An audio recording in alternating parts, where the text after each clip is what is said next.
साल 2020 में जब पूरे देश में कोरोना महामारी फैल गई थी, शहरों में लॉकडाउन लग गया था। मजदूरों, छात्रों और छोटे काम करने वाले लोगों को अपने अपने गांव लौटना पड़ा।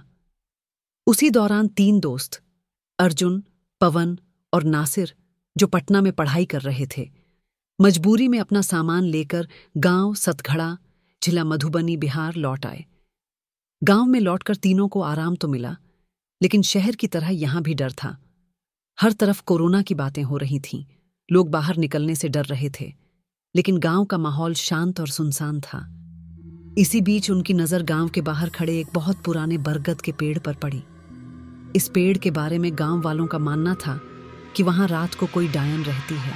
रात में उस पेड़ के पास मत जाना, वहां से चीखें और पायल की आवाजें आती हैं। लेकिन शहर से पढ़ाई करके लौटे ये लड़के हंसते और मजाक उड़ाते। भूत प्रेत जैसी कोई चीज नहीं होती, ये सब पुरानी पीढ़ी के अंधविश्वास हैं। लॉकडाउन के दिनों में गांव में वैसे भी कोई मनोरंजन नहीं था। एक रात लगभग 12 बजे तीनों ने निश्चय किया कि वे उस पेड़ के पास जाकर बैठेंगे और सबको साबित कर देंगे कि यह सब झूठ है। रात गहरी थी, सड़कें सूनी थीं, कोरोना के डर से वैसे भी लोग घरों में बंद रहते। तीनों टॉर्च और मोबाइल लेकर बरगद के पास पहुंचे। जैसे ही वे पेड़ के नीचे बैठे, चारों तरफ अजीब सी ठंडक फैल गई। हवा बिल्कुल बंद थी, लेकिन पेड़ की शाखाएं अपने आप हिल रही थीं।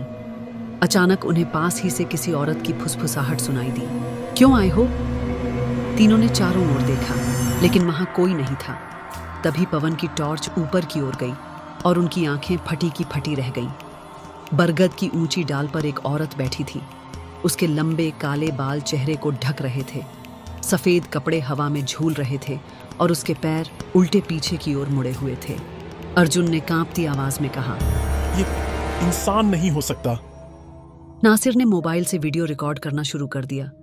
स्क्रीन पर साफ दिख रहा था कि औरत पेड़ से उतर रही है, लेकिन जब उन्होंने आंखों से देखा तो वहां कुछ नहीं था।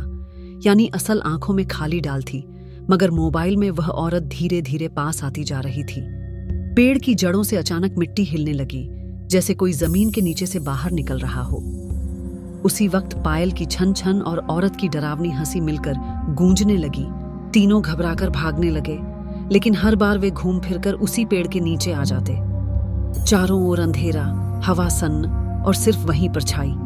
अर्जुन ने जोर से चिल्लाया, लेकिन उसी पल उसकी आवाज रुक गई।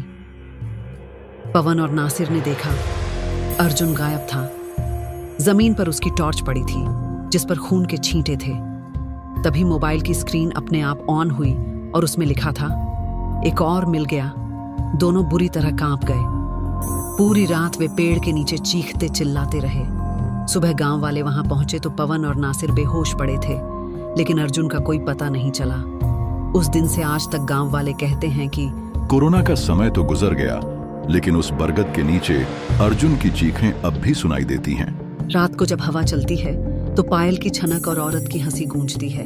गांव के लोग अब भी कहते हैं, कोरोना ने लोगों को शहर से गांव लौटने पर मजबूर किया, लेकिन अर्जुन को उस बरगद की डायन ने कहीं और ही भेज दिया।